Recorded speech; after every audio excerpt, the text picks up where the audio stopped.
ഏറ്റവും കൂടുതൽ നരേന്ദ്രമോദി ചീത്തവിളി കേൾക്കുന്ന ആർക്ക് വേണ്ടിയാ? ഏറ്റവും അധികം നരേന്ദ്രമോദി സർക്കാർ ചീത്തവിളി കേൾക്കുന്നത് ഇസ്ലാം സ്ത്രീകൾക്ക് വേണ്ടിയാണ്. മുസ്ലിം സ്ത്രീകൾക്ക് വേണ്ടി നരേന്ദ്രമോദി ഒരുപാട് ചീത്ത കിട്ടും. നൊണ പണിയെടുത് സത്യമാണ്, നൊണയാണ്, സത്യമാണ്, സത്യമായിരിക്കും. പക്ഷെ എൻ്റെ വ്യക്തിപരമായ അഭിപ്രായം, ബഹുമാനപ്പെട്ട പ്രധാനമന്ത്രി നരേന്ദ്രമോദി ഏറ്റവും കൂടുതൽ ചീത്തവിളി കേട്ടത് പൂഞ്ഞാറുള്ള PC ജോർജിനും തൻ്റെ മകനായ ഷോൺ ജോർജിനും വേണ്ടിയാണെന്ന് ഞാൻ പറഞ്ഞാൽ നിഷേധിക്കാൻ പറ്റുമോ? നിഷേധിക്കാൻ കഴിയുന്ന ഏതെങ്കിലും ആൺകുട്ടികളുണ്ടെങ്കിൽ മുന്നോട്ട് പോകാം. ഞാൻ പറയും, നരേന്ദ്രമോദി കേരളത്തിൽ ഏറ്റവും കൂടുതൽ ചീത്ത കേട്ടത് PC ജോർജ് മകൻ കാരണമാണ്. സംശയമുണ്ടോ? സംശയം ഉണ്ടെങ്കിൽ ഒറ്റ കാര്യം ആദ്യം പറയാം. ഇന്നലത്തെ ഷോൺ ജോർജിൻ്റെ പ്രസ്താവന ഇതായിരുന്നു: എൻ്റെ മതവിശ്വാസങ്ങൾക്ക് സംരക്ഷണം ലഭിച്ചത് BJPയിൽ എത്തിയതിനു ശേഷം ആണല്ലോ ഷോൺ ജോർജ് പറഞ്ഞു. കേരളത്തിലെ 99% വരുന്ന ക്രൈസ്തവരും ഒരു നിമിഷം ഇനി വിളിക്കാൻ തെറിയുന്ന ബാക്കി ഉണ്ടാകത്തില്ല. കാരണം എന്തുകൊണ്ടാണ്? അല്പമെങ്കിലും സ്വബോധമുള്ള ക്രൈസ്തവ സമൂഹം, സമഭാവനയുള്ള ക്രൈസ്തവ സമൂഹം ഒന്ന് സോഷ്യൽ മീഡിയ പരിധിട്ടുണ്ടെങ്കിൽ ഫസ്റ്റിലേക്ക് കിട്ടുന്ന ക്ലിപ്പ് ഇതല്ലേ?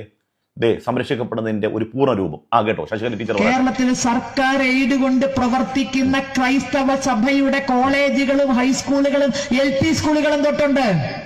പള്ളിയോ ചാപ്പലോ ഇല്ലാത്ത ഒരു സ്കൂൾ കാണിച്ചു തരാൻ പറ്റുമോ? ഒരു കോളേജ് കാണിച്ചു തരാൻ പറ്റുമോ? നിങ്ങൾ എന്ത് ഇതുവരെ ചോദിക്കാഞ്ഞ്? സ്കൂളിൽ എന്തിനാ പള്ളി, കോളേജിൽ എന്തിനാ പള്ളി? അത് അവർക്കാകാം, പക്ഷെ ഹിന്ദുവിന് പാടില്ല. അല്ലാതെ കൃത്യമായി ക്രൈസ്തവ ലോബിയുടെ പണിയായി. ക്രൈസ്തവ വിശ്വാസങ്ങളൊക്കെ നല്ല രൂപത്തിൽ സംരക്ഷിച്ചിട്ടുണ്ടല്ലോ. ഓക്കെ, ഷോൺ ജോർജിനെ നന്നായിട്ട് പരിഗണിച്ചില്ലേ?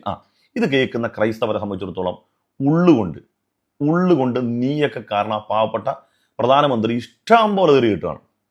നിന്നെന്തോലെ പറഞ്ഞു, നിന്നൊന്നും പറഞ്ഞിട്ട് കാര്യമില്ല, ബോധമില്ല എന്ന് അവർക്കറിയാം. അതുകൊണ്ട് പ്രധാനമന്ത്രി തെറി പറയാം.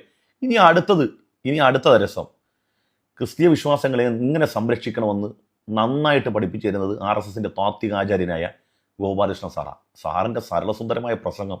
എങ്ങനെയൊക്കെയാണ് ക്രൈസ്തവ സഹോദരങ്ങൾ അവർ പ്രൊട്ടക്ട് ചെയ്യുന്നത് നോക്കി. അവരാശയങ്ങളുടെ വൈവിധ്യങ്ങളെ എത്രമേൽ മഹത്തരമായിട്ടാണ് അദ്ദേഹം ഉദ്ധരിക്കുന്നത് കേൾക്കണം. അവരട്ടെ, യേശുക്രിസ്തു എന്ന് പറയുന്ന ദൈവം കന്യകയിൽ ഉണ്ടാക്കിയ ആ വ്യക്തിയെ മനുഷ്യരുടെ മുഴുവനും പാപത്തിന് വേണ്ടി ദൈവം തന്നെ കുരിശിലേറ്റി പീലാത്തോസിന്റെ അനുയായികള് കുന്തം കൊണ്ട് കുത്തി ആണിയടിച്ചു കൊന്ന് 2-3 ദിവസം കഴിഞ്ഞ് അദ്ദേഹം എഴുന്നേറ്റ് അങ്ങേര് കുറെ പേരുടെ മുമ്പിൽ പ്രത്യക്ഷപ്പെട്ട് പിന്നെ അങ്ങേര് സ്വർഗത്തിലേക്ക് പോയി എന്നാണ് കഥ. ആരുടെ പരിഹാസത്തിന്റെ പീക്ക് ലെവലാണ്. അദ്ദേഹം മരണപ്പെട്ടു, നമ്മളിനി പറഞ്ഞിട്ട് കാര്യമില്ല. ഇനി ബാക്കി കേട്ടോ, സംരക്ഷിച്ചതിന്റെ പോലെ ഞാൻ പറയുന്നു. പാപത്തിന് വേണ്ടിയാണോ ഇങ്ങേര് മരിച്ചത്? അങ്ങേര് മരിച്ചതിന് ശേഷവും പിന്നെയും പാപികളെ പാപികളെ പാപികളെ എന്നും പറഞ്ഞുകൊണ്ടാണ് ക്രിസ്ത്യാനികൾ അവരവരെ തന്നെ അഭിസംബോധന ചെയ്യുന്നത്.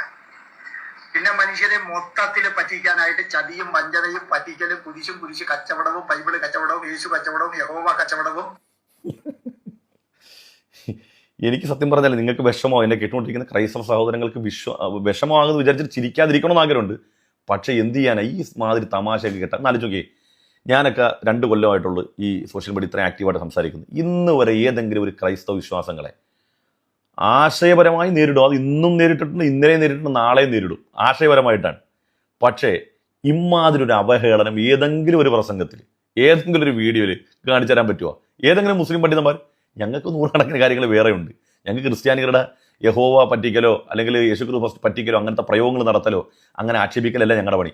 ഞങ്ങളുടെയൊക്കെ സമ്മേളനങ്ങൾ നിങ്ങൾ ശ്രദ്ധിച്ചു നോക്ക്. ഏതെങ്കിലും സമ്മേളനത്തിൽ മറ്റു മതവിഭാഗങ്ങളെ ഇകഴ്ത്തിയിട്ടോ കുറ്റപ്പെടുത്തിയിട്ടോ ഞങ്ങൾ സംസാരിക്കാറുണ്ടോ? അതൊക്കെ പോട്ടെ, ബാക്കി കേൾക്കണം. സേവനത്തിന്റെയും വിദ്യാഭ്യാസത്തിന്റെയും പേരിൽ ക്രിസ്തു ഇതാ വരുന്നു, വന്നു കഴിഞ്ഞു, ഞാനിതാ വന്നു, മരിച്ചുപോയവരെല്ലാം എഴുന്നേൽക്കും എന്ന ശുദ്ധ മണ്ടത്തരവും പറഞ്ഞുകൊണ്ട് പാവങ്ങളെ ആഫ്രിക്കയിലും ഇന്ത്യയിലും ലോകമെമ്പാടും കൺവെർട്ട് ചെയ്ത് നടക്കുന്ന പാർട്ടി, ലോകമെമ്പാടുള്ള മനുഷ്യന്മാരെ മതപരിവർത്തനം നടത്തുന്ന പറഞ്ഞ പ്രയോഗങ്ങളൊക്കെ ഞാൻ ഇവിടെ വീണ്ടും ഉദ്ധരിച്ചാൽ എന്റെ വാക്കായിട്ട് മാറും. അതുകൊണ്ടാണ് പറയാത്തത്. അതിവിചിത്രമായിട്ട് ഭാരതം മുഴുവനും കൺവെർഷൻ നടത്തുന്നത് കേരളത്തിൽ നിന്ന് കെട്ടിയെടുത്തതുങ്ങളാണ്. ഭാരതം മുഴുവൻ, ബാക്കി മൊത്തം കേൾപ്പിക്കാൻ പറ്റില്ല. കാരണം ഈ എൻ്റെ വിൻസെന്റ് എന്ന് പറയുന്നത് എൻ്റെ കൂട്ടുകാരനാണ്, വളരെ അടുത്ത സുഹൃത്ത്. ഇവർക്കൊക്കെ വിഷമം വരും, കാരണം അവരുടെ വിശ്വാസമല്ലേ. ഭാരതം മുഴുവൻ കൺവെർഷൻ നടത്തുന്ന ആളുകളെ മതപരിവർത്തനം നടത്തുന്ന നിങ്ങളാണെന്നാണ് പറയുന്നത്. നിങ്ങൾ ലവ് ജിഹാദ് പറഞ്ഞു നടക്കുകയല്ലേ. ഇവിടെ ഗോപാലകൃഷ്ണൻ സാർ പറയും നിങ്ങളാണ് നാട് മൊത്തം നശിപ്പിക്കുന്നതെന്ന് പറഞ്ഞു, ആളുകളൊക്കെ ഹിന്ദുക്കളെയൊക്കെ മതം മാറ്റുന്നതെന്ന് പറഞ്ഞ്. എന്ത് പറയാനുണ്ട്? ഇനി PC ജോർജിന്റെ മകൻ ഷോൺ ജോർജ് എന്ന് പറഞ്ഞേ, നിങ്ങളുടെ വിശ്വാസം സംരക്ഷിക്കപ്പെടുന്നുണ്ടാ? എങ്ങനെ എങ്കിൽ ഇന്ന് ചിരി ഒരു പരിവാവും.